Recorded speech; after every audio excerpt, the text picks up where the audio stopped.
Welcome to Earth, a love story. I'm your host, Robin Lassiter. This week on the podcast, I speak to my very dear friend, Yoni Shadmi. He's been on the podcast a couple of times before, and Yoni lives in Israel. We've been keeping in close touch over the past couple of weeks as the situation there unfolds, and honestly, we keep in close touch all the time anyway. It is more tender now. I'm concerned for my friend. I was really grateful that he wanted to have this conversation. I think it's extremely valuable for all of us to hear how he's framing things, to hear how things are. And in preparation for this conversation, I want to read something that I wrote a few weeks ago. I wrote this before the events that are unfolding in Israel began, and it's more lighthearted than this moment in time deserves. And I'm sitting with the grief. And what I wrote is still true for me, and maybe for you too. Us against them versus we are them. The wild thing about what is going on in the world right now, with the right versus the left, blue versus red, conspiracy theory versus rationality, woo versus mainstream, etc., etc., etc., is that they, whoever they are to you and where you are oriented, think that we, whoever we are and where we are oriented, don't know what's really going on. That we each have a view of a correct, real, and undeniable reality, and that the other side is stupid, uninformed, malicious, dangerous, and misled. And there is no way that I've seen to convince one side that the other is wrong, or right for that matter. This is what Naomi Klein talks about in her book Doppelganger, A Trip into the Mirror World. Listening to a conversation with her talking about her book and my recent conversation with Samantha Brooks is what brought all of these thoughts up this morning. I don't have any big answers for solving any of this, and I'm not going to dive into the political arena trying to convince anyone of anything. Don't worry. I know by now that reality is real for each of us and is different for each of us. There is a there out there, I'm pretty sure. And also all of our particular lenses color that there almost completely. Our beliefs, our past, our traumas, our family cultures growing up, the media bubbles that we immerse ourselves in, and what meaning we make of it all are overlaid onto the there out there, so that we end up with two people having the same experiences and coming out with vastly different memories and interpretations of the same event. Want proof of this on a small scale? Next time you're with your family, ask them about a particular memory from earlier in life where everyone was involved. If you all come up with the same exact recollection of that experience, look a little deeper, ask a couple more questions. I would be astonished if you didn't find discrepancies in the story. And don't get me started on memory itself, how it's been proven that every time we remember something, it changes slightly to conform to the story that we've told ourselves around it. These questions and many others can bring us to the edge of what the fuck is reality and how do we navigate it. Just look at the Mandela effect. I've had my own experiences with this, certain that I experienced reality one way, but when I go to the all-knowing Google to confirm, I find that I am simply wrong. And a bunch of other people are wrong with me. Some folks remember the past one way, and other groups remember it a different way. What can be the meaning of this? If we take our experiences seriously, which is a touchstone of my work, take it seriously and hold it lightly, we tend to start taking other people's experiences seriously as well. Once we believe ourselves, it is easier to believe others, even if we just believe that they believe what they believe. All of this serves to bring us closer to a new and weird ontology, especially if we've been immersed in and served by consensus reality for most of our lives. It's easier when consensus reality wasn't ever super solid to begin with, or didn't ever serve us or work for us anyway. Think experiencers, people who've seen ETs, UFOs, had prophetic dreams, mystical experiences, seen ghosts, people who've undergone reality-shattering trauma, shock, or loss, huge groups of people who are not served by the systems in place, impoverished, BIPOC, queer, neurodivergent, or otherwise unheld, uncentered folks. It's easier to see the world behind the world and all of its multi-layered realities, from the mundane to the supernatural, if consensus reality wasn't ever really working for us anyway. I think this is where it's easy to start to wonder if we're in a simulation, wonder what the fuck is actually going on around here. Or we just double down on our version of reality and make sure we're comforted by being right, by being in the know, safe in our certainty that our reality is the real one and that everyone else is a fucking idiot. Maybe, though, there's a secret third option, an option that lives in the land of paradox, and both and bring it in instead of kick it out. Maybe reality is both objective and subjective. Maybe this place is like a simulation, a honeycomb matrix, and maybe that doesn't make it any less real. Maybe, as Morpheus says when Neo asks, "But wait, I thought the matrix wasn't real," the mind makes it real. So this is the real world, and it also seems to shift based on where we place our attention and the quality of that attention, as the Four Who Are One have said. And the way they delivered that didn't feel at all like it was just true for me. It felt like that's how it is for everyone.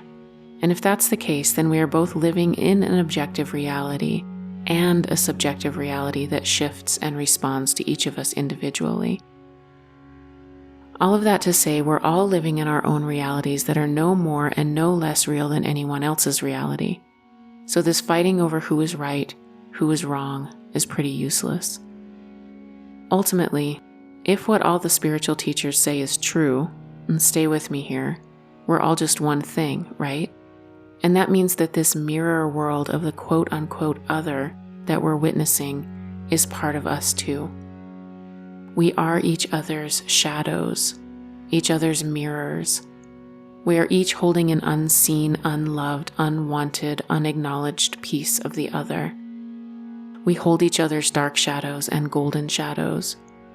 Anyone who has ever done shadow work and been horrified/astonished to see themselves in the person that drives them the most batshit crazy knows what I'm talking about. That happened with me in my two most recent relationships, and I can feel that there is still some work to do there because I feel some activation around it just talking about it. In the first of these relationships, it was just a shit show of blame and shame and spiraling and finger pointing and trauma and despair. It was, you are wounded and need to get your shit together, and I would never treat me the way that you're treating me. And him saying, you're the one who needs to get her shit together. You're the one who treats me like shit, and if you would just accept me as I am, and me saying, no, you accept me as I am. The second relationship was a healing ground for lifetimes of that cycle, and lots of painful realizations. One of the most hilarious and most tender and shocking was that in this second relationship, I had labeled him as avoidant attached and me as anxiously attached. So a lot more conscious and kindness around these patterns. We were really trying.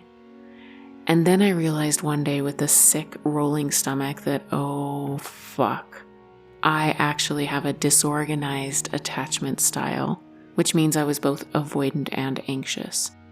So that when he finally came close to me, I pushed him away. And what a mind fuck that was for him.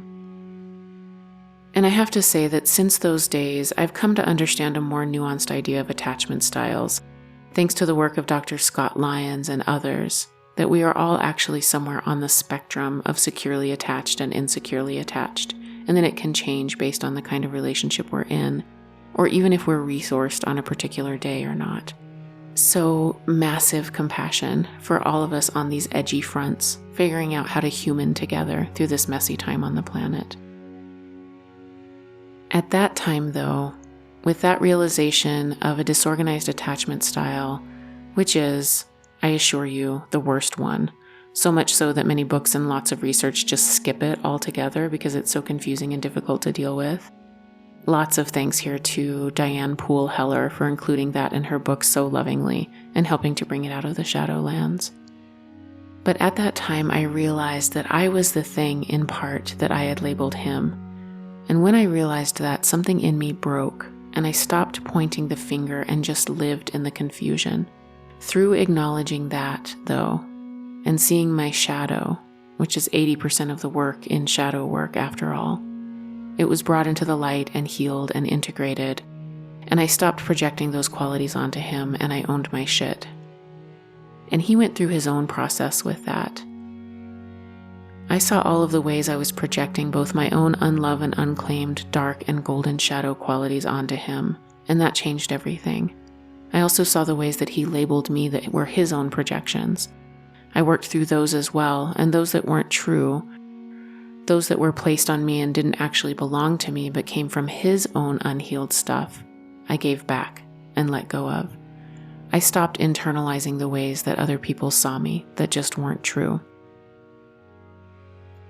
This is all incredibly deep and tricky work, and it is only with the help of wonderful teachers that I was able to navigate it all. But it does work. Shadow work is real, and it can free up so much tied up energy from our psyches. And then we can use that energy to improve our health, or go on crazy OBE journeys, or write books, or practice lucid dreaming, or just finally rest, or maybe learn to help other people. And it offers another gift, that of massive compassion. When we stop separating ourselves from the other and see that we are mirrors, when we see that it is a big we instead of an either or, this huge love rushes in, and what the Buddhists call bodhicitta is activated. The wisdom that arises from compassion, the wish to reduce suffering, and that wish in action. So yeah, that's what I'm talking about when I'm saying that they are a mirror of us, and we are a mirror of them. Shadow work, baby, but on a vast collective, political, cultural, global scale. It's not us or them. It's us and them. We. Fighting over which reality is real is going to get real old, real fast as we watch the world burn around us. If we don't remember we belong to each other, that we are each other, we're going to be in a world of shit that we can't even imagine. The medicine, the balm, the fix is to be courageous enough to let reality expand to include more, not less. Let compassion arise as we realize that we are truly all in it together. Do our own personal shadow work. Become safe for ourselves, then for the room, then for the world. And then we can all rise up together and eat the rich. Just kidding. They are us too. Let's love ourselves back to wholeness instead.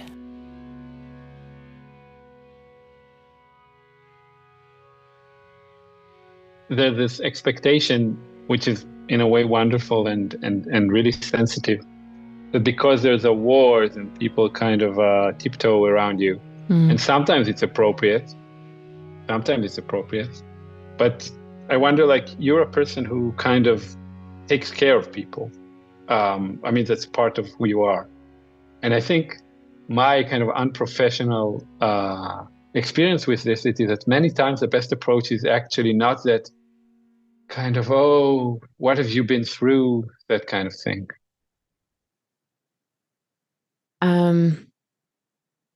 I will freely admit that I don't know the best approach. I don't know what the best thing is to do. All that I know is that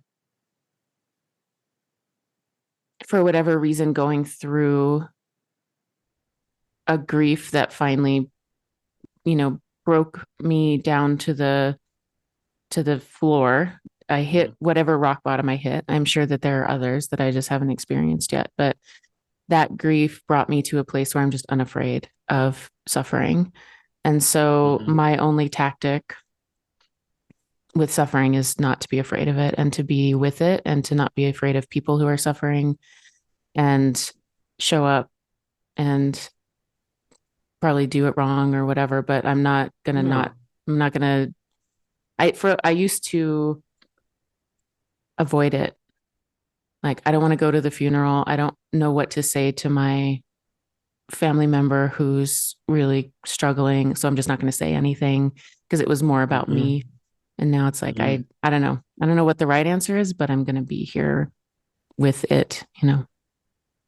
I think fearlessness sounds really true.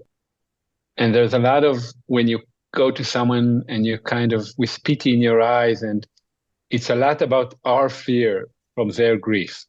Yes. Whereas coming to someone like with good eyes and just basic warmth and letting them have the floor, that requires, yeah, kind of fearlessness of grief, of, okay, where you're at, like I'm fine with it. That's maybe more mature. Mm. I don't know. I'm settling in still. I'm settling in still. Sure, sure. Yeah.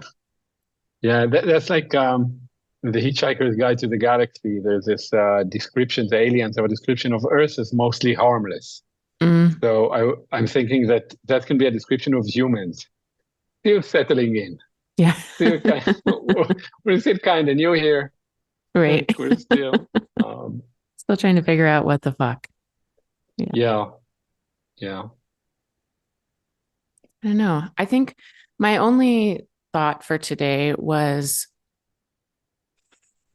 to let it be really spacious and Mm.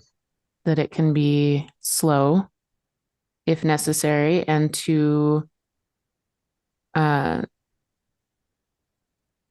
I do, that is innate within me that I want to center the most vulnerable parts of everyone always, so whoever that is today and whatever those parts are today, I want to center that so we can take care of ourselves that way and each other that way, and then kind of give you the floor, I guess, and see where you want to start.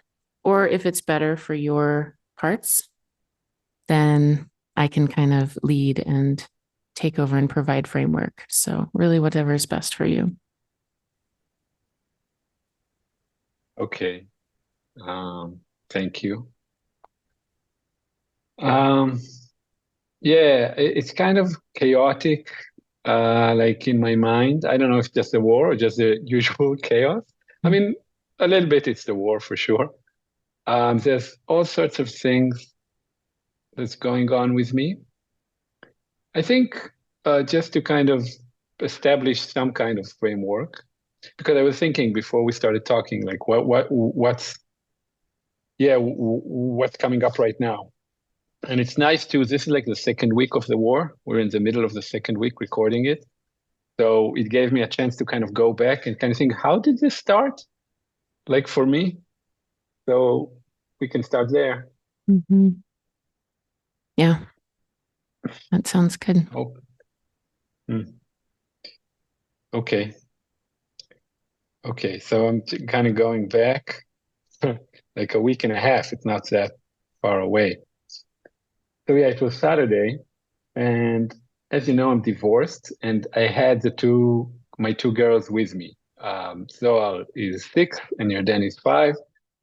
And they woke up very unusually. They woke up they woke up before me and they went to the living room alone, which is something, it's like the dream of dreams. Finally, they don't kind of jump on me and for that morning. And they went. And then and I was awake in bed and I was really relishing, really enjoying just lying there before the day starts, having this time for myself. And then the siren started. There are sirens here whenever like there are rockets or missiles incoming, and it's this amazing sound. It's like the trumpets in the desert or something. This,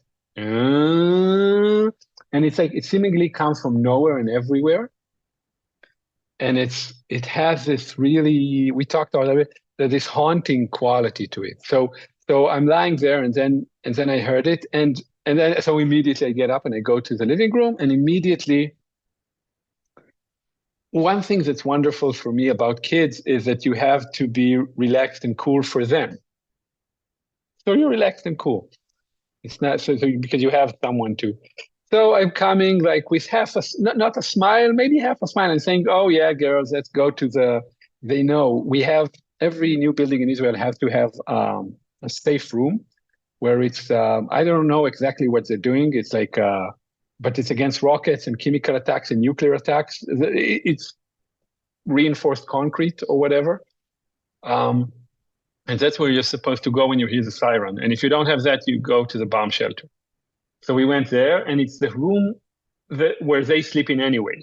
It's not like an extra room. That's where they sleep, even when it's not wartime. So it's a nice room, one of my favorite rooms here, um, of the 3.5 rooms. But yeah, it's definitely one of the top. So we went there, and we were there, and my first thought was, yeah, there are, every couple of either years or months, there's like a small, quote unquote, compared to this small war with either Gaza or Lebanon. And I was thinking, yeah, this is what's going on. And we went there, and we were there, and they were pretty cool. The girls were pretty cool.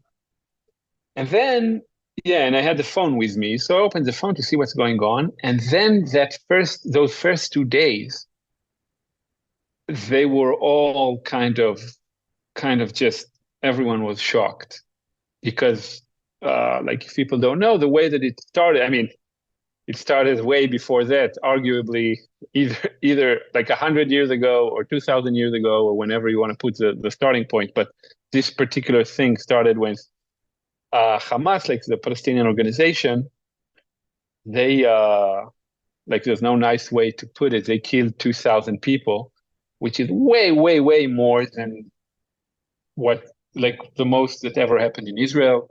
2,000, like most of them civilians, like families, kids. And then for 2 days, like the whole country was just in shock. And the way that I experienced it was through Twitter, basically. The girls were with me. I was updating through Twitter. I didn't want to watch TV. And yeah, you're just kind of shocked. You're just kind of shocked at first. Yeah, I'm struck by things that are not common for me, right? Things that are different, very different in my life than your life, which is having a room in the house that's sort of a safe room because of this presence that, you know, something could happen enough so that new construction has to have this room put into it. And how it sounds like the way that you're describing it, that it's pretty normalized in your life. Mm. This is a pretty normal thing. Um, I wonder if that's true. Like, is it something that's on your mind a lot? Is it just a normal part of life? Do you feel tension around these borders and edges and potentials for threat and disruption all the time? Or is it just a normal part of life up until this point? Hmm.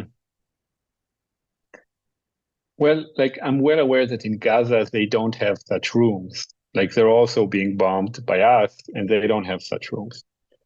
And that room, when you stop to think about it, is kind of nuts because it has like this box um, for chemical warfare, and then another box for nuclear warfare. And it can be completely shut down from the world, and it has these air filters, but you don't think about it. No, you don't think, like, again, it's a girls' room, so like the nuclear warfare box is covered by, I got this nice scarf, I guess, like Indian scarf. I'm sure that's like a shawl or however you call it. It's kind of colorful, and so it's covered.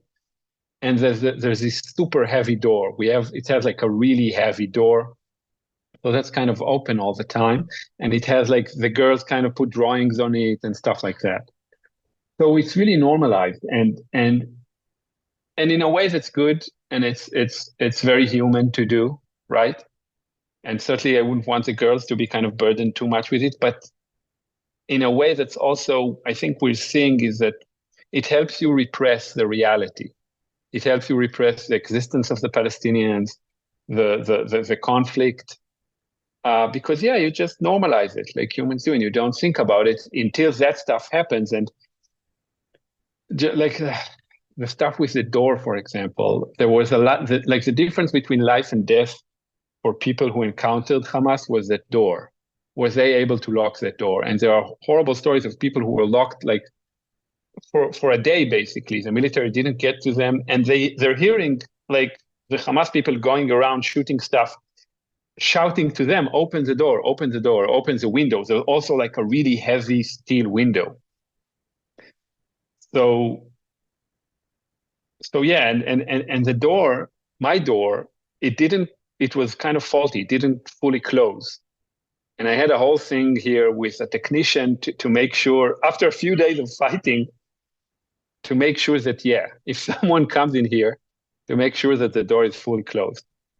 And again, I want to say, and not in a defensive way, but other people have it much, much worse, like the Palestinians and just people who don't live in new buildings, for example, Israeli people. That's also, and what they do, because you don't have enough time to go to the bomb shelter sometimes, and you're supposed to go to the, how do you call the space between apartments? Yeah, where the stairs are. So you have all these scenes where people who are in the middle of the shower or whatever they're doing just go to and everybody meets there.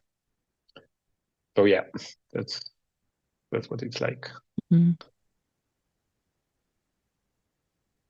So you and I have talked about this quite a lot, like how, what to do with all of this, from like personally, because you're my very good friend who I love very much, and I don't know what's going on over there, and I don't have a sense of how far you are from things, and so I feel a tremendous amount of like protectiveness and fear, and I want to stay close to the reality of the suffering and the horror, because it grounds me with you and humans. Like I don't want to get too kind of meta or universal about things. And so that's one aspect where I want to stay close to the reality of what's happening. And then another aspect of me can't help but see things from a universal kind of standpoint or a very high view.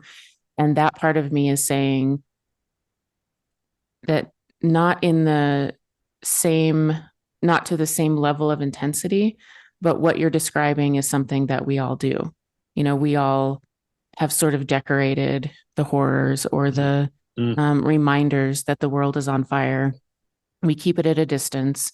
We stay, it's been normalized in our lives that these horrible things happen, and that there are real problems that could sort of erupt at any moment. I think about that in the United States with like school shootings and this simmering beneath the surface kind of tension that is terrifyingly in the shadows. Like it's not out in the light much. And that, in order to go on with life, we have to normalize it, and we have to not be with it every single day. So those are the two kind of perspectives that I go back and forth between, trying to not numb away from feeling real fear, and like I don't want to turn away from it. And also seeing the universal thing playing out here, which is that these things are happening all over the world to varying degrees. And what I arrive at is just suffering. It's like, there's just fucking suffering. And what are we doing? What are we doing? So that's the universal view that isn't deeply connected to the personal. Does that make sense? Yeah, it makes a ton of sense. And I actually have a question because, like I said, we're in the middle of the second week of the war. And the first week, I was able to, through your training, by the way, thank you for that. I think I was able to kind of stay on a personal level, just the right amount of connected.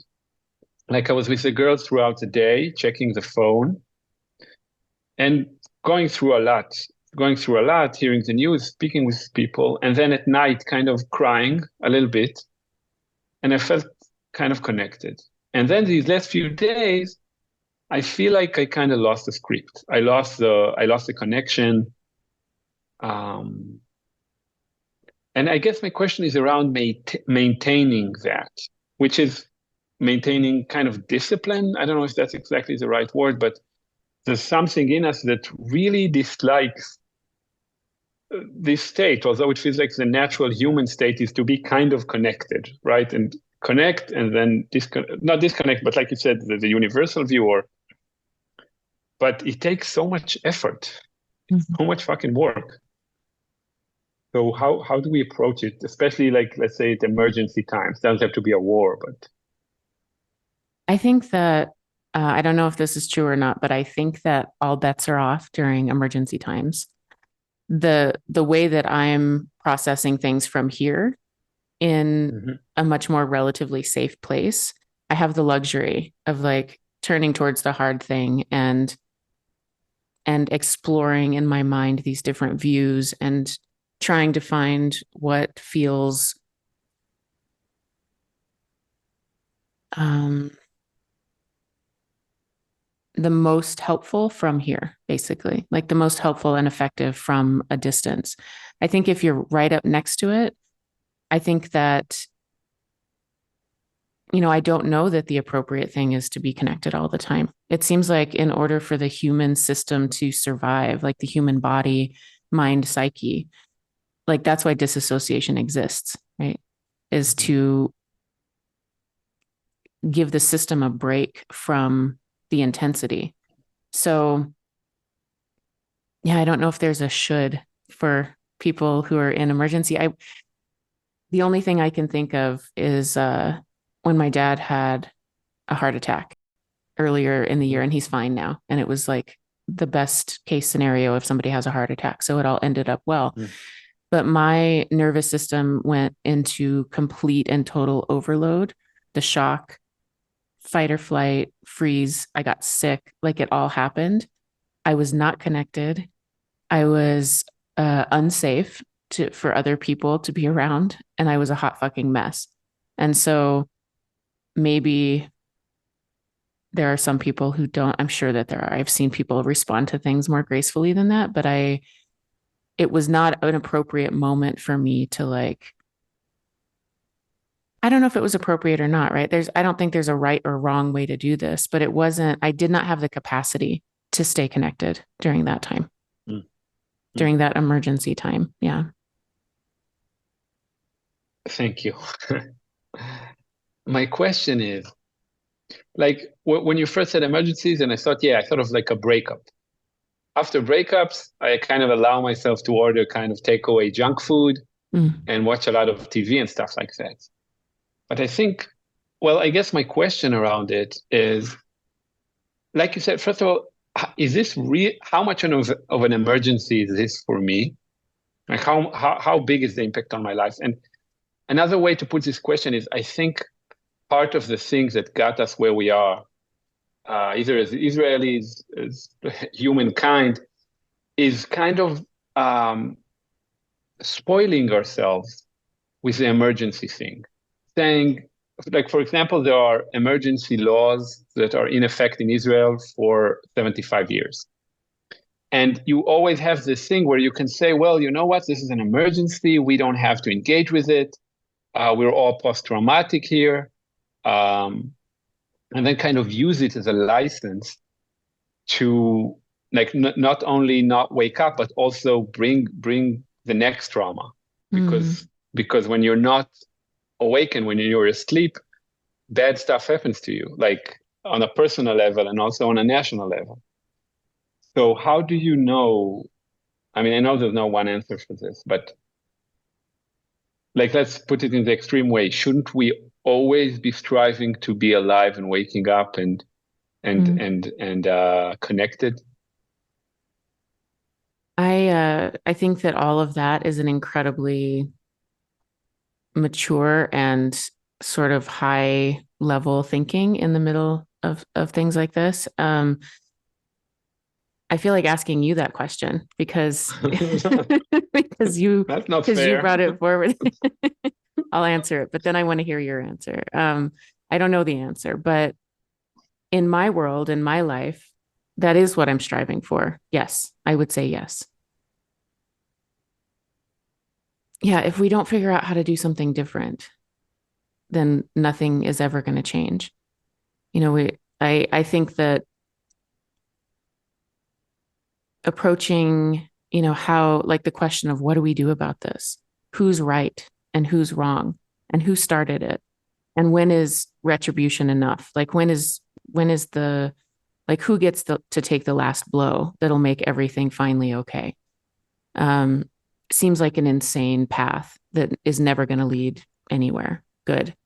So the only way that I see that we, meaning humanity, gets out of this is through waking up, through a awakening more and more, and developing greater access and capacity to consciousness and to that part of us that is good and has integrity and is connected to love beyond all borders and beyond all circumstances, even. I think that that's the only way forward.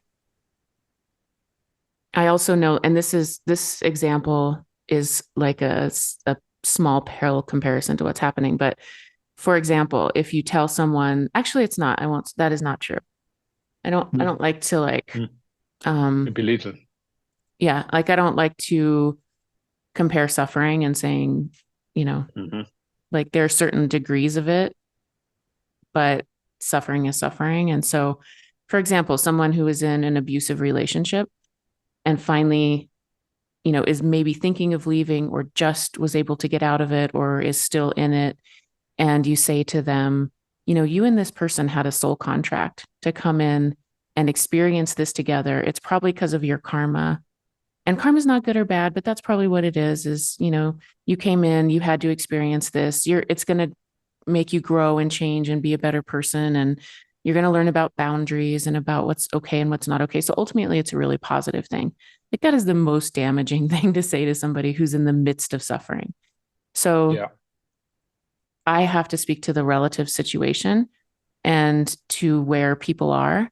And my answer from my seat in this very safe place is that yes, like, we have to figure out how to access a bigger perspective and a truer alignment with love and consciousness. And I would not tell that to someone who was in the midst of tremendous suffering. That's not the appropriate time for that. Does that make sense? Yeah. Yeah, it makes sense. And it brings up two things. One is a Talmudic dark story, a Talmudic passage about there's a sage called Hillel, and he walks by the Jordan and he sees a skull, like a human skull. And he says, you've been drowned because you've drowned others, and those who have drowned you shall drown as well, which is like I guess it's the death cycle or the karma cycle. Mhm. That's one, that's one response. And then I was kind of, as you were talking, I was kind of imagining this perfect teacher who's like both maternal and paternal. And she's still a woman, like in my mind, the way that she looks. But and she would approach, let's say, something like this with like great softness and tenderness, but also resolve. And I don't know if the word is to be demanding of people, but it seems like with prophets and stuff that there's this that you can kind of that you have two kinds. There's this, maternal or paternal angry prophets that kind of get off your butts and do something. And then there's like the softer versions of, okay, I'm supporting you now. And if there was this person where they could do both at the same time, kind of this perfect pairing that really sees your suffering and really sees what you're going through, but if that's the right thing, also insists on you taking the next step, whatever that may be. Mm. I I want to call in that archetype. Mhm. You know, Cool. that's a good archetype to hold, to call forward into ourselves and into the collective as the perfect teacher. Like maybe we need that perfect teacher right now who can do both. I mean, there's so many themes in there, you know, the combination of the masculine and feminine, the union of the masculine and feminine, and the ability to hold both, right? Because it's a paradox. So the ability to hold both of those things and have the wisdom to apply what is necessary at the right time. You and I talk a lot about developing relationships with internal guides or external, you know, they may be part of us or they may be other entities. And I mean, for me personally, that one's like ringing out. It's like, yeah, Mm. let's call them in. Yeah. Mm. So you may have, I think you kind of answered this question with all of that, but do you have an answer to that about, you know, how to be in an emergency? Like, do you have an idea of what should be done or what Mm. needs to be done in order for this kind of thing that you're experiencing in or your country is experiencing, that people close to you are experiencing, so that it doesn't continue forever? Or more personally, like what do you do with this? Mm. Well, the response here has been very interesting. Very interesting.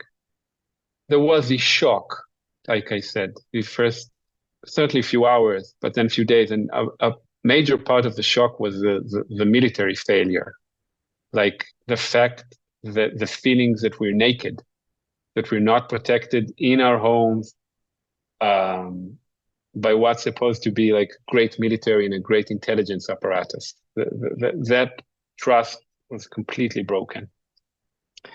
And then what happened was that while the state was crumbling, that not just the military, just social services, education, everything seems to, and still is in a really bad state on a national level. The government, it's not just that they were taken by surprise, it's that this kind of exposed a deep, deep uh, rot in the state apparatus, all like health, everything.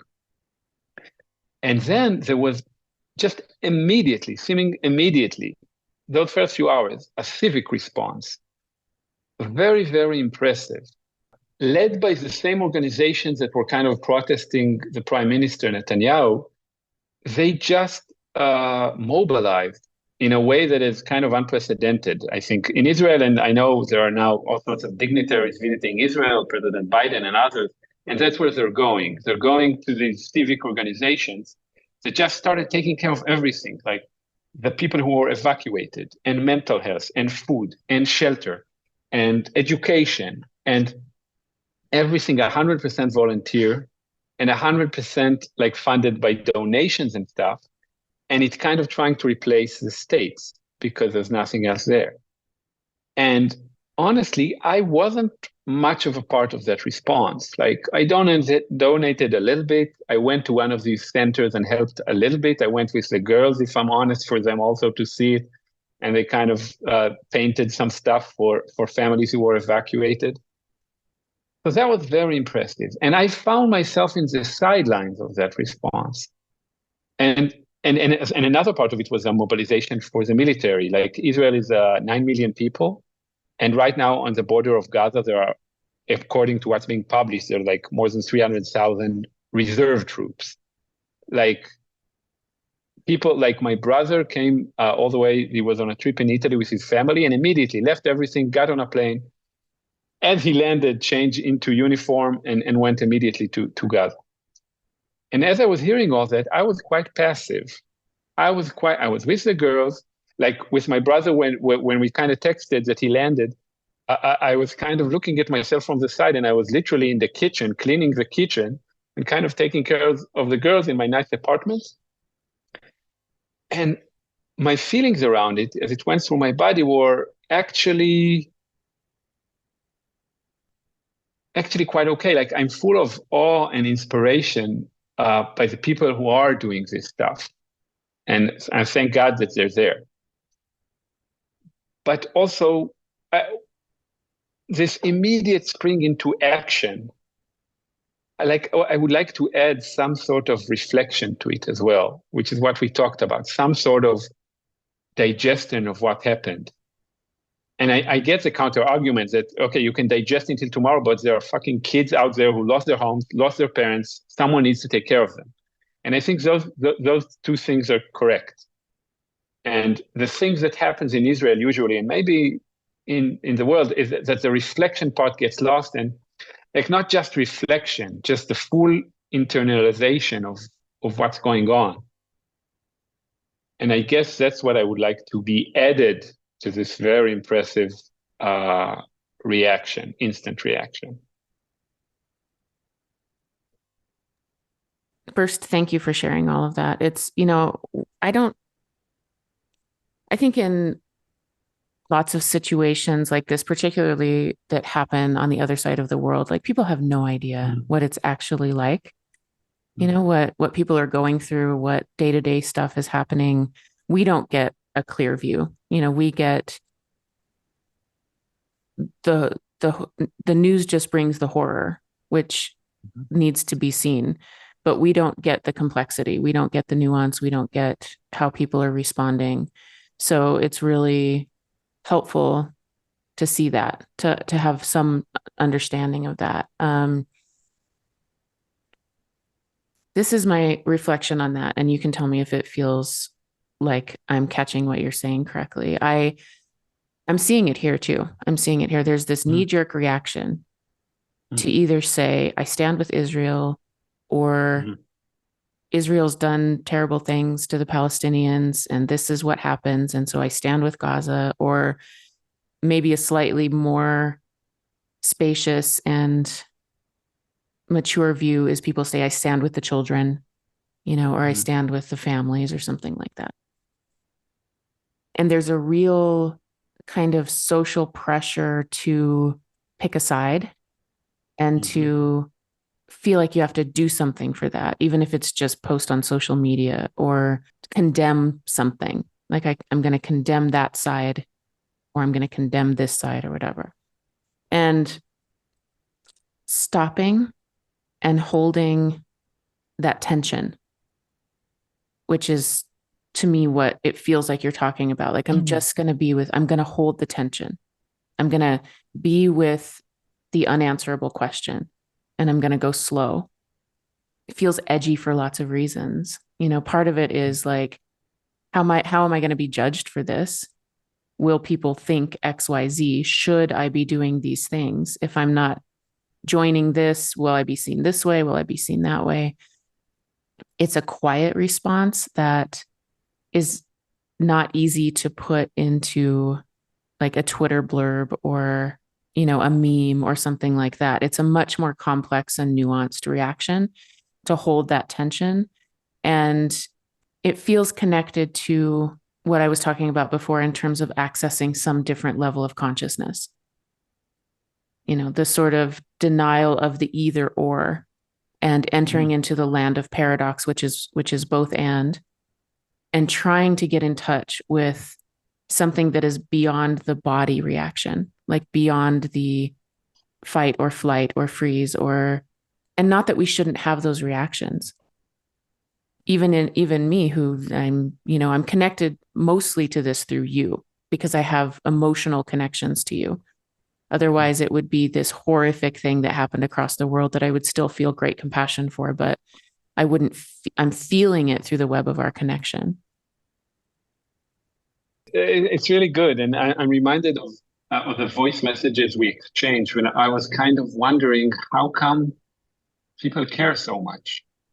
Like, I have to admit, I don't care so much about those sorts of things on the other side of the world. Like something very big like Ukraine that's in the news, and I just want to affirm, just as an Israeli, for what it's worth, that I think it's very valuable to what you described, to be able to just be sad with this thing or whatever arises, that in itself, I feel connects you to some sort of web or network. Network in the sense of like fungi are a network Mm-hmm. of humans. That in itself is a lot, is a lot. And it's in many ways, I think, yeah, it's more difficult than action. It's more difficult than taking a so-called clear stance on things. Although that's sometimes also valuable and needed for sure. But even then, I would expect it to come after this moment of connecting on a body level to what's going on and not being destroyed by it, and also not rejecting it, Right. that kind of stuff. Yeah. And as you were saying that, it reminded me that's what I was going to say. Like, of course, anger is going to come up. Of course, rage and deep sorrow and fear and all of those things. Like, we don't want to suppress those things. The natural human animal reaction to something like this going on. And also, do I want to make a decision from that place? And again, I don't have a direct, obviously, like one-to-one example that I can draw from. But for me, like activism, protests, people in the streets, fighting against the thing, right? Like fighting against the corrupt government or fighting against the systems of oppression. Absolutely 1,000,000% necessary. Like somebody's got to go do that. I completely believe that. And this is my like personal edgy thing is that person is not me. I am not the person to go do that. I'm doing something else. And it has to do with holding that tension. And it doesn't holding the tension and being with the body and letting things run through and settle. There's no quick, flashy way to make that consumable to the masses. You know what I mean? There's no like our whole system is about commodifying or something really quickly, like alchemizing it into action or some consumable as fast as possible. And sitting with the tension it defies that. And so to me, it feels sort of like a vulnerable, naked, edgy, lonely place because you're not getting you're not part of the big group, seemingly the big group that's going out and doing the thing. Wow, that really led me to an emotional response here. Mm-hmm. Really, wow. Okay.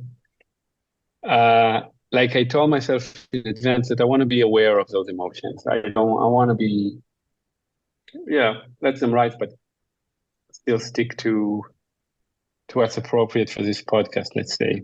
But yeah, that gave me an emotional response, and I'll tell you why. I think one of the reasons we are where we are is that there are two meetings that Israelis haven't really taken upon themselves. One is with the Palestinians, and the other is with the land, the physical land. Mm. And I've there have been like in better years with the Palestinians, there have been these programs. I've been part of these programs actually, where you're meeting Palestinians in sort of neutral or even beautiful environments, and you're talking.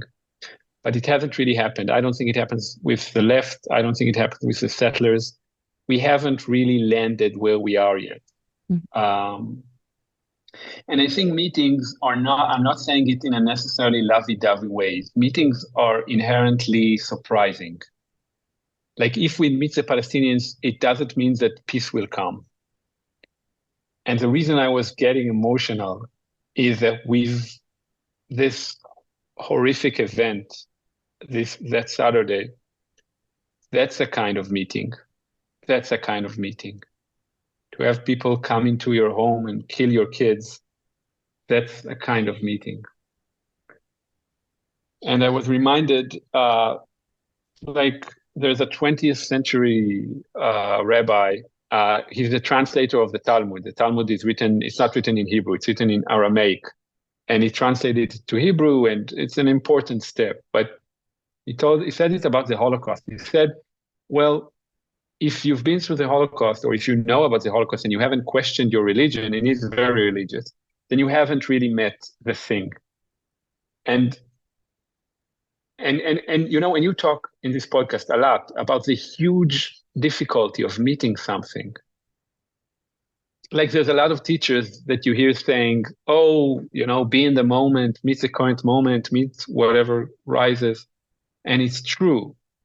But, you know, in my small personal experience, in these last few years, when you try to do it, really difficult things start to come up.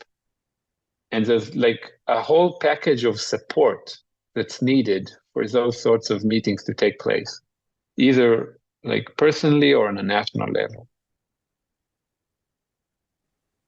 That's profound. I can feel that. I don't know that there's a natural path through this. And by this, I mean becoming more human and becoming more conscious kind of at the same time, like becoming our human animal selves and also the best and clearest version of ourselves in terms of love and consciousness and wisdom. I don't know if there's a natural path through that, but the path that has emerged for me is that at some point we need community, and we need that support you're talking about, the real community full of people that have also met themselves. Like even just meeting ourselves is the word that wants to come out is shattering. Like we meet ourselves or we meet another. And if we meet nakedly, there's a shattering that happens. And we need a container for that. And my work is helping people build a container, their own container, so that they can hold themselves and expand capacity so that they can hold more and more and more of themselves. And at some point, we need a community to hold each other. There needs to be that container that happens. And I don't know how we do that. I think it's just emerging as sort of a next spiritual evolutionary step in this certain collective that I'm a part of and people I talk to is like, okay, how do we now do this inside of community? Yeah. I'm reminded of some of the other podcast episodes and our conversations about the idea of that have to do with, maybe this is sort of my wording, but with the others, kind of the meeting with others, or sometimes they're called aliens, and then getting those messages from them, and the thing that kind of that I want for them to learn, or for the teachers to learn, is this support package. Is this thing you said, the community, and we can, you know, make a list. A lot of things are needed for the meeting with the now and the self and then the other. And I feel like you're doing that kind of work, of that kind of very grounded work of, yeah, of appreciating the difficulty of the, let's say, inner child, uh, to do that meeting, and also appreciating or being aware of the unbelievable lengths we humans would go to avoid that meeting. Yeah. I mean, it's such a paradox that just arose in my mind, because why does meeting the inner child or meeting, you know, non-human intelligence, the other, the, you know, alien, and we could go on, like you said, like I could make a list of all these meetings. Why does that feel like death? Why is there a part of us that just feels like I'm going to, like, it's like approaching death, and it's strange. Like, I'm thinking about that passage in my book where I met this rejected part of myself, you know, that she was just holding all of the betrayals, all of the things that I pushed down. And I didn't know what else to do finally but turn towards her. And she, like, I knew I would die. I knew I would be obliterated. And yeah, that's why all of this work is training for death, which is the weirdest thing to say. Like, unless you have any fucking idea what I'm talking about, you'll think that that's a crazy statement. I'm not saying you, because I know you know exactly what I'm talking about. But somebody would go, what are you talking about? Why does this all have to do with death? It's like these little annihilations, these small shatterings, hopefully within a container. Because if you're shattering outside of a container, it's um, not helpful. It's not, it's just more trauma, more pain, more coming apart. But if there's a breaking open that happens inside of a container, it is all death training. It's training for death.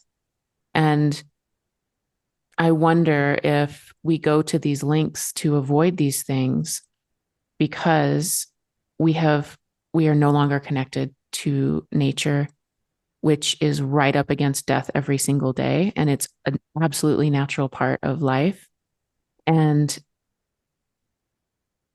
then I would say, realizing the truth as we go through each of these shatterings and integrations, that we die but don't die.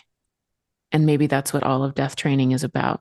That's like, we get shattered, we don't die. We die but don't die. We meet this thing that is going to annihilate us, and we do get annihilated. We do die, but we don't die. And so all of this to me is death training, which is so weird. Like meeting the inner child as death training. It's like, yeah, yep. And I think that I'm having this thought for the first time because of what you've brought forward. So thank you. Thank you. Thank you for saying that. Like nature for me, like one of the things that nature is like a support mechanism. I like to think about things as support. So like community support, nature is support, and it's true that we're disconnected from that. And what you just said, if someone if someone external or internal could communicate that to us, that would be the ultimate support mechanism. If we could be convinced that death isn't death, that would be a huge help. Like if any alien is hearing it or whoever, that would be a huge help. Yeah. Yeah. I mean, my mind wants to say very quickly, and normally I kind of sit with those things, but I think I'm going to say it. Because I actually know in my body that it's true, that is the actual disclosure. Disclosure is not about that we're not alone. Disclosure is actually about that we die but don't die. And that for whatever bizarre reason, experiencers, people who have near death experiences, which is often people who have these experiences, there's often a trauma involved, a breaking open, a splitting open. And then this other thing is revealed. And imagine what the world would be like if we weren't terrified of death. It would be, talk about governments failing, and we would turn away from it. We would turn away. And we would do something else. Less anxious for sure. Yeah. Like everything wouldn't be as dramatic. It would be like, okay, so this life, okay, okay, I guess this life has a problem. Let's see the next life. That would be nice. It would just put the pressure off things because it's not this one-time thing. Yeah. Yeah. And also then what do we like, why be alive at all if we're already dead? If we have this, if we continue, why come to earth if we die but don't die? Why incarnate? Why have this life? Why do we do it if that's true? And answering that question makes life incredibly, like, it flips for me, instead of it being like, well, it doesn't matter as much, I have 1,000 lives. That absolutely happens, and that happened to me. I was like, oh, this is a many, many, many lifetimes project, so it's all right. Like, it doesn't have to happen like next week. Yeah, right. Yeah, that there's video game, you can always start over. Yeah. Yes. Right. And that you go through a layer and then it breaks through to another kind of reality. It's like you achieve that level and then there's another Yeah. kind of reality that happens. Yeah. And there is a release of that pressure with that realization. And then the question of, well, then why do we do this at all? Makes it really, for me, made it really important again. It's like there must be something so important about being embodied and about going through all of this bullshit that makes every moment here, like every second, even though we span lifetimes, it makes every second so meaningful and important. And then the urgency returns. That's why, like, Yeah. the The paradox urgency of is maybe death, the anxiousness. right? But what was the answer? Why, if you get 1,000 lives, why does every second matter? Small question, yeah. Yeah. um, because something was broken and we are Mhm. gathering it, we are loving something back into wholeness. And it's an act, it's the act of love contains that urgency, I think. And I want to ask you, like, and maybe this doesn't resonate for you, but if it does resonate, there's a story that you told me actually that's what happened at the beginning of creation or at the beginning of, something was broken. Yeah. Yeah, in Kabbalah, it's a big deal, the breaking of the vessels. That there was something in the creation process that kind of broke, and yeah, and our job in humans is to, like you said, gather all these small pieces, and everything that you do has the potentiality of fixing this little part of, like, an important part of Kabbalah is the fact that you can impact God. Like, it goes both ways. God impacts you and you impact God. And everything that you do, if you make it sacred, then that's the fixing. That's the that's the act. And that's basically the Kabbalist job. And we could kind of infer everyone's job to do this fixing. But I find myself asking, but is even that enough? Even if we had like the confirmation about those things, would we meet the Palestinians? Um, like, there's something about humans that is so, and you can see it in the Torah, in the Old Testament, all the time, that God is so frustrated with that human capacity. Like, you get Sinai, you get God showing up, you get the UFOs landing on the White House lawn. And then a week after, everyone's talking about the Kardashians, or everything's back to normal. And we see it, on a more serious note with Ukraine. And if this war, God forbid, continues, it's going to be in the background. Like, whatever big thing happens, even if it's God himself going down on the mountaintop, like coming down, okay, fine. That was very exciting at the time, but now we go back to our lives. So I don't know. Yeah, I don't know if there's one thing maybe that can change that. That's such a good point. That's exactly what happens. I wonder if humans were always that way. Mm. Mm. I, I What do I you don't mean? know. I mean, I wonder if that's a state of humanness or if that's a state of the world as it is, what I call the machine or the overculture. Like, is it a Mhm. symptom of the way that we are disconnected from the world, or is it intrinsic to our species? Like, is there an archaic state where where we are able to kind of stay focused on the sacred, Hmm. on the path? Right. I keep thinking about David Abrams' book, The Spell of the Sensuous, and his writing and his arguments are so intricate and deep that I am terrible at translating them for the rest of the world. Like, I No, come just, on, come on. it's true. No, I you're not terrible at it at all. Come on. will just say before there was a time before when the world was not this way. And I'm not saying that it was some sort of paradise. I'm not saying that suffering didn't exist. You could argue it existed, much closer to our lives. Like people died of illnesses and died young, and there was no medication for broken bones, and, there's no pain meds and stuff like that. Like it was likely a very brutal existence with lots of pain and suffering. So I'm not saying that that time was a paradise, but, or I shall say, and there was a time when we weren't so removed from the nature of the world, from the cycles of life and death.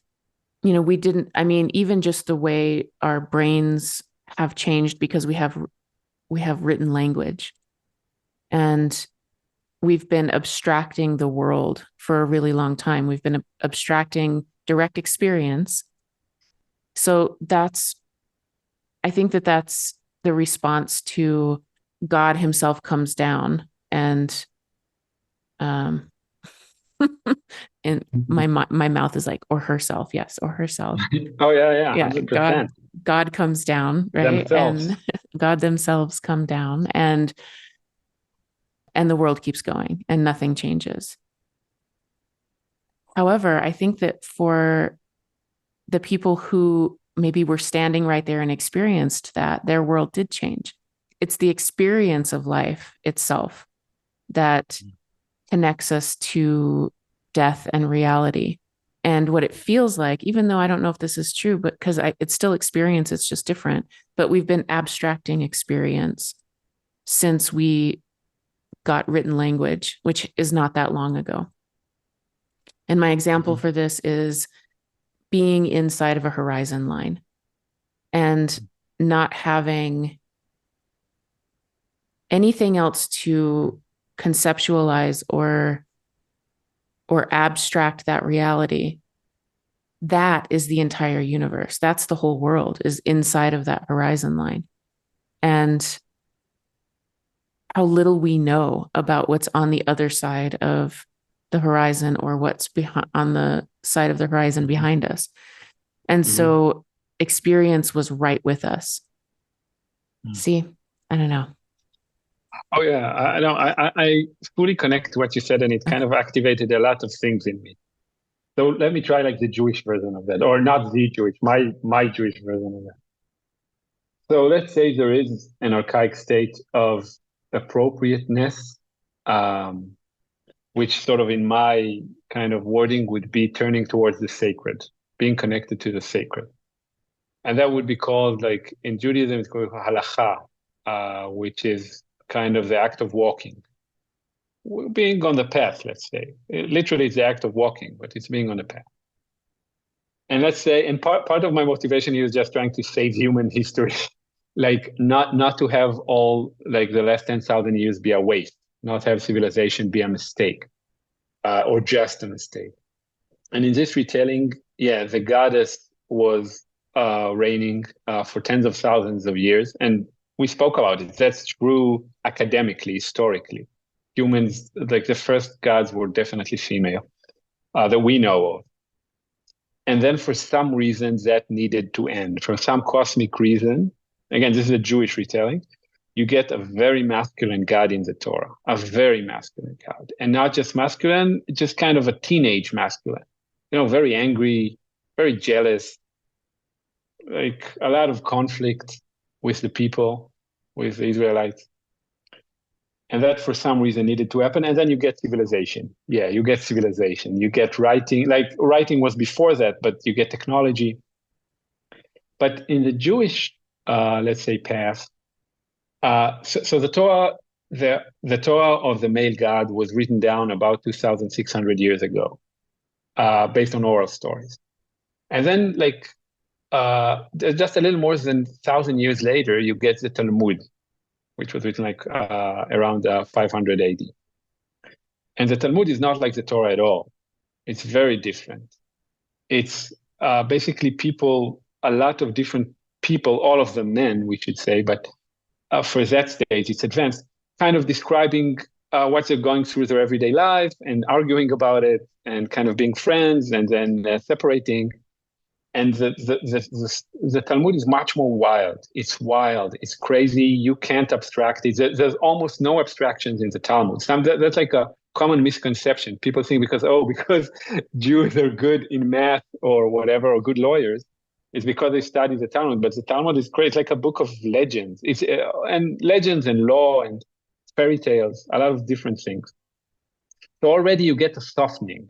Already you get a softening from the hardcore Torah. The Torah, the Old Testament, everyone knows. It's like you'd have the two brothers, one of them throwing a rock at the others, and everyone's fighting and dying. And so immediately you get like the first softening, 500 AD. Then 700 years later, you get the Book of Splendor, the Book of Zohar, like my eldest daughter's name. And this is like 12th century, 13th century Spain, like Granada, and like the most romantic, sexiest place in human history. If people like know the history, it's like the Islamic conquest, and you have this beautiful architecture and a lot of trees, a lot of orchards. And then they write the Book of Splendor, which is like the most fundamental book of Kabbalah, and it's all about the female. Like 80% of the Book of Splendor is about the female side of God. The thing that was kind of hidden in the Talmud, they couldn't say it. They couldn't say, you know what? God is actually also a woman. They're saying it, and they're dedicating almost all of it to that part of God, to the female side. And they're playing with gender, and they're playing with everything. Everything becomes paradoxical. Everything becomes kind of in the darkness and light playing together. Really nice. And then in this retelling, 18th century, this is happening around Ukraine of today, you get Hasidism. And Hasidism takes the Book of Splendor, takes this thing, and internalize it, and says it's all psychology. All the stuff that's where God was described, it's actually us.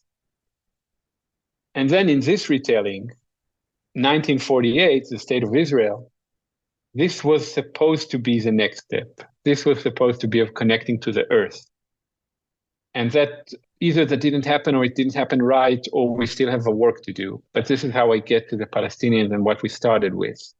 That meeting hasn't happened. We hasn't really, like after 2,000 years of not having a land and developing a whole religious spiritual system around not having a land and being disconnected from it, like this was supposed to be the next step. And then something happened.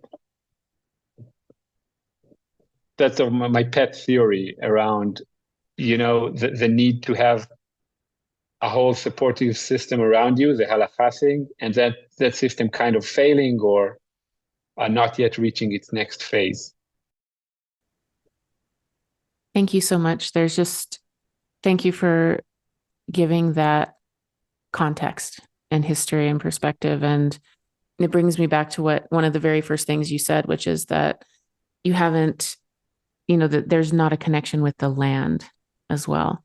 There's not a connection with the land. And that's that is what I'm seeing and experiencing as the feminine, is that it's the earth herself that is our body, like the body of the human is the body of the earth. And that as we reconnect to our physical bodies, right? Like as we become embodied, reconnect to the body, that we are reconnecting to the earth, and that she is deeply longing for that.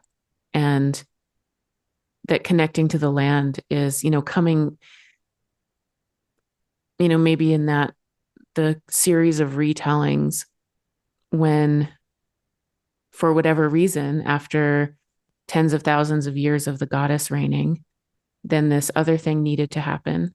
What it feels like is there's a return of the goddess that's trying to take place, and it's happening through the land and through lots of other ways, and through our bodies. Like for me, primarily, it's happening through the earth and through my body.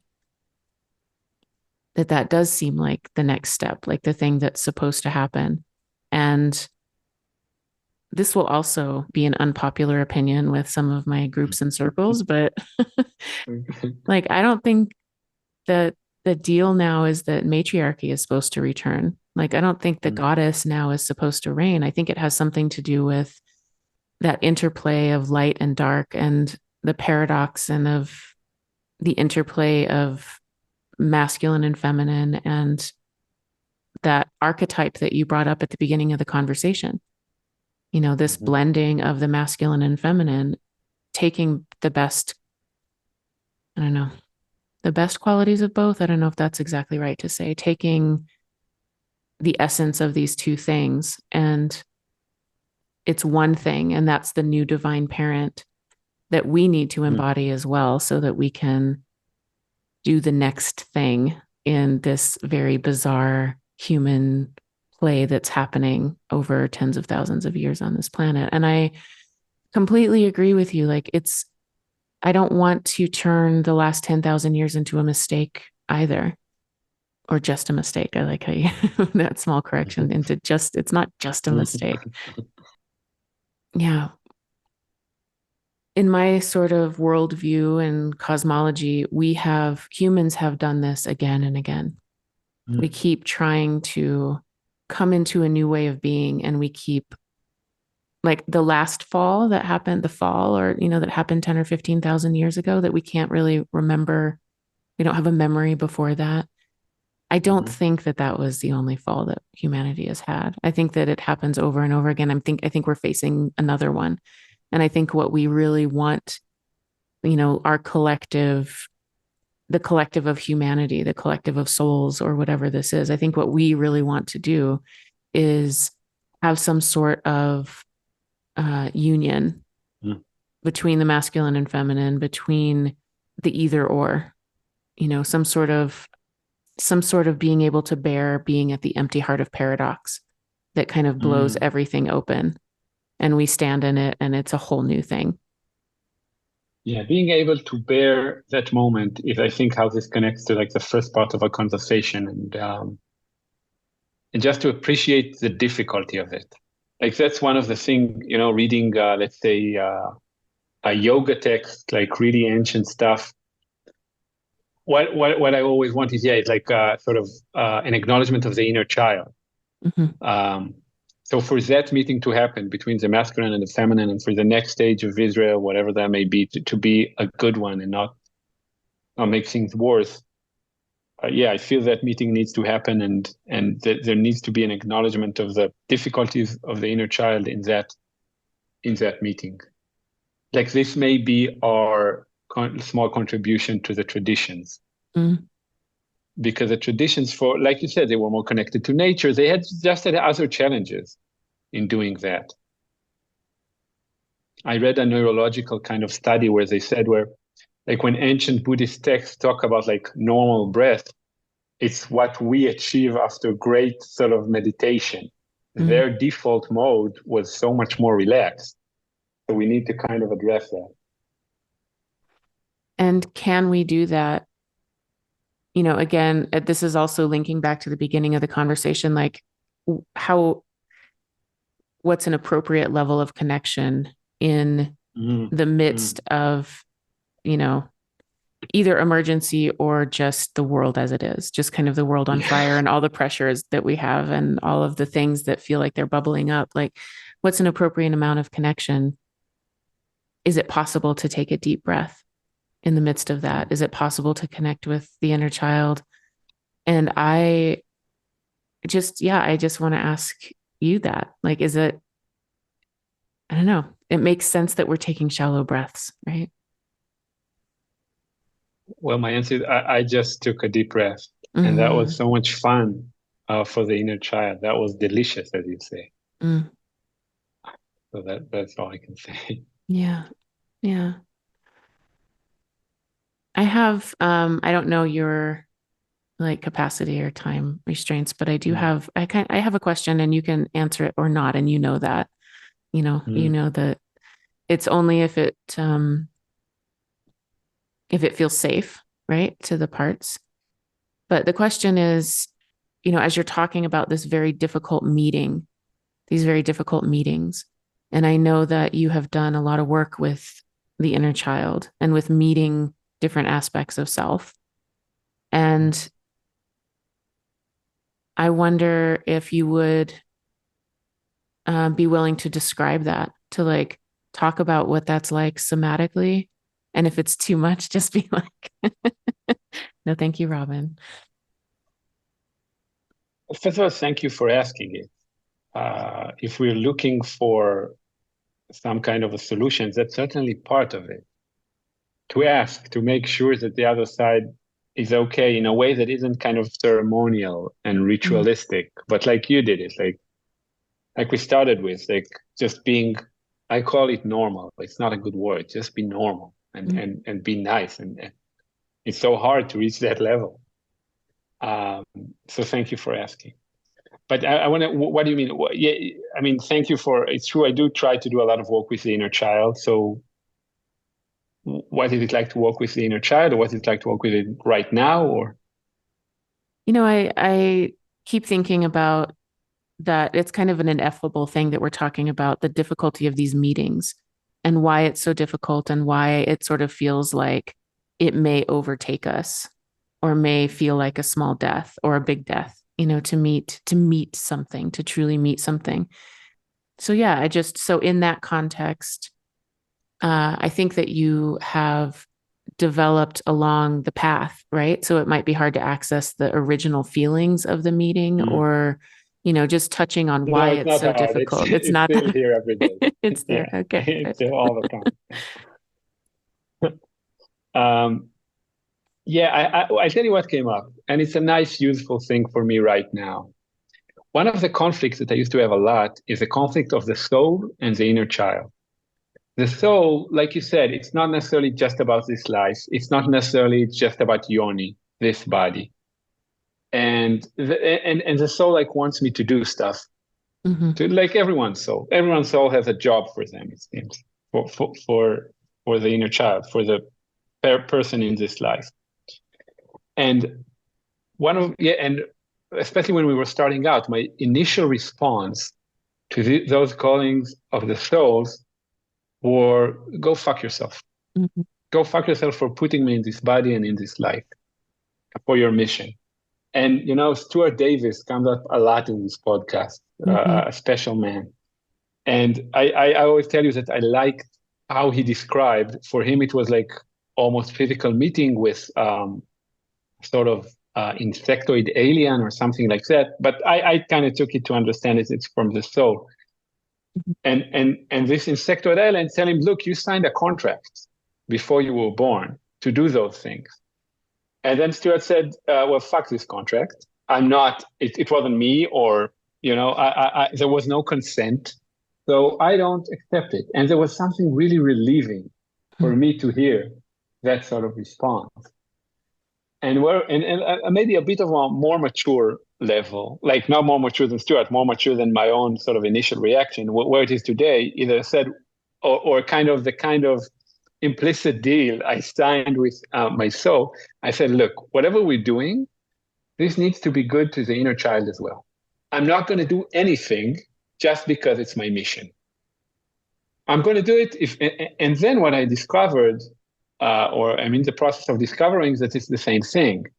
Like the thing that I understand sort of my soul wants me to do are things that would be good for the inner child as well. It's going to be fun.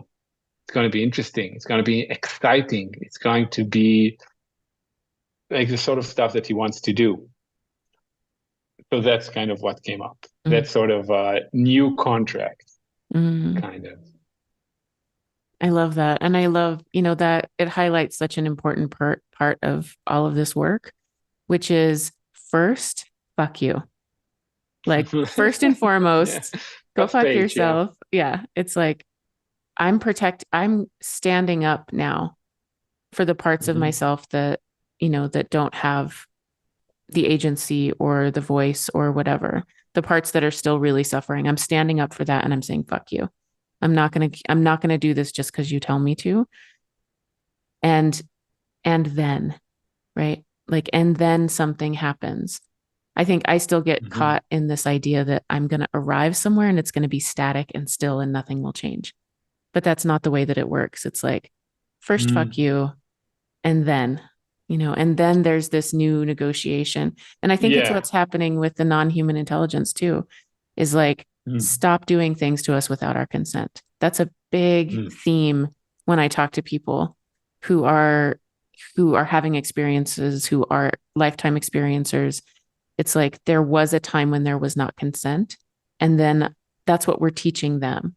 We're teaching them, whoever they are, whatever, we know that that's not we don't know the answer to that question, but we're teaching them, uh, yes, consent. Like that this being on this planet who didn't come from wherever and sign this soul contract has, rights and agency as well. And in my experience, my personal experience, they are respecting that. And they're saying, oh, okay, we have to figure out a different way to do this. And if we're negotiating with the soul, which might be the same thing, right? Like the ETs might be exactly the same thing, Sure.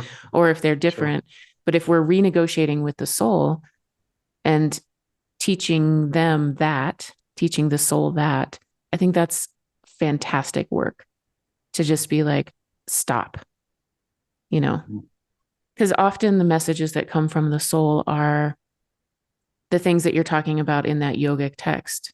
Like they don't include the inner child. They're just saying, go do the thing. Remember, it's all vibration. Remember that, you're always safe. So what's your problem? It's like, no, my body, my nervous system.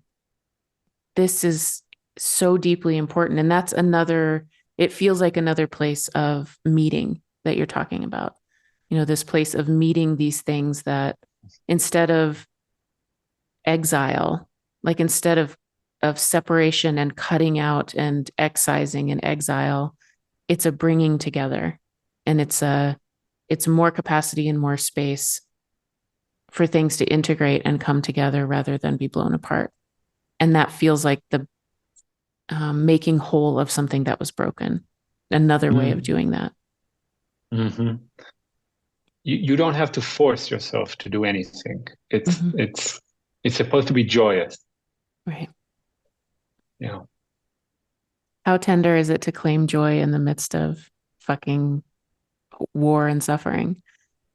Well, while we were talking, there were actually two blasts outside, and I was looking at the time, and I was thinking, this is about their favorite time. I mean, no, usually in half an hour. But if it happens, it's fine. We just get the sirens. I go to the protected room, and it happens like right now. God's help, it won't happen too much, but like 3 times a day, 4 times a day. Wow. Nighttime, yeah. Yeah, but again, for me, it's that part is not that bad. And I can see that you're okay. And of course, rising in me is a real fierce protectiveness. It's like, okay, let's wrap this up. Go to the room. Well, there's no sirens. There were just these two blasts, and because the sirens, they're hyper localized. There are different neighborhoods. So sometimes you would hear a siren from another neighborhood, and you say, "Oh, it's fine." So these were blasts. These are actually the blasts of usually of the protective rockets, the one that's supposed to intercept the other rocket. So it wasn't that nearby, probably. Yeah. Still. Yeah. But yeah, I think we can wrap it up. I mean, regardless. Yeah. Yeah. It's really good to be with you. It's good to, I haven't seen you since, I haven't seen your face since all of this started. And it's really great to just see you and be with you and feel you as much as I can through these, through the screen, which I still can. I'm sure, it's not the same thing as in real life, but there is a sense of being able to feel you and feel that you're okay. And it's really good. Thank you. Yeah, I feel that as well. But yeah, I do feel the longing of just being in the same room. And like the fantasy isn't even to interact too much, just to be in the same space. Yeah. Breathe the same air. Right. Yeah. Like the human bodies want to do, right? Exactly. Yeah. Exactly. Yeah. We actually had, like yesterday, we were outside when the sirens went off, and then you don't have time to go to the room. So we went to a bomb shelter, and like the girls liked it. There was a lot of people, and people are always kind of, there's some camaraderie, and also like social norms are kind of relaxed. So everyone is kind of smiling, and the whole thing seems absurd. And there's something in it, like people, like there's a fire in a building and everyone runs out. Sometimes there would be some sort of easing of the social norms in that situation. Right. That's a connect. It sounds like a connection rather than Mm. walking down the street or being in a store with people and you don't look at them or you don't interact, but there's some kind of Yeah, connection happening there. Yeah. yeah, very true. Yeah, like we're in it together. But yeah, this is one thing we haven't talked about, like the power of violence to connect people. Mm-hmm. Immediately, like, yeah, a lot of the kind of differences between people go away when there's an external threat. Right. Suddenly people feel closer. And it makes me think as well of the power of suffering to connect people. You know, Mm. as we or grief. It seems Yeah. that as if someone goes through a gateway of grief, like Francis Weller says, then it Mm. feels like we join a community of humans. And it's a connection to our humanity. And it's weird that violence is too, but it is, unfortunately. Yeah, it's the same thing, I think. Yeah, it's the Mm-hmm. superficial differences. Mm-hmm. Yeah, in a way, people become more spiritual in that sense. Mm-hmm. Certainly in that bomb shelter, a lot of the things that, spiritual practices work so hard to achieve were achieved there. Just basic friendliness and openness and, Mm. yeah, this feeling of connection, like you said. Very wild. Very wild. Mm. Okay. Well, Okay. thank you, Yoni. Thank you so much. Thank you, Roman. Thank you. I really love you, man. I love you too. It's so weird though. It's so weird. It's to love someone you've never. I mean, I know it's common these days, but Mm-hmm. I oscillate between how wonderful it is to how annoying it is that you can't. Right. Yeah, Yep. I know. I feel that. Alone in my little yeah. valley here, you know, with all of these Mm. people that, you know, people close to me for sure that I deeply love, but people that I love just scattered all, you know, my, like Samantha, Yeah. my friend, my wonderful friend, Samantha Brooks. If I could just abduct her and keep her in the dome so that That's a I can, loaded word. I Yeah. know it is. I used it intentionally to make Yeah, I Samantha know, I nervous. know.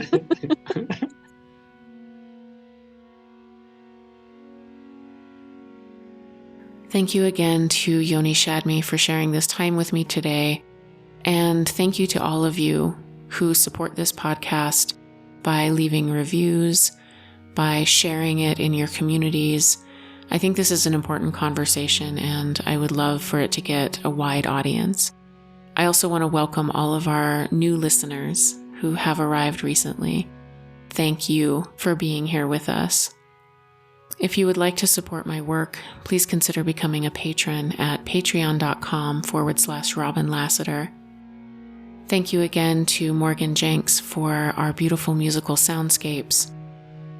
If you'd like to book a one-on-one session with me, or to find out more information about my work, about my book, Earth, a Love Story, that is now out in the world, or if you would like to share your own story, if you want to tell me about wild, weird shit that's happened to you, if you're an experiencer who wants to tell their story on or off the record, please reach out to me.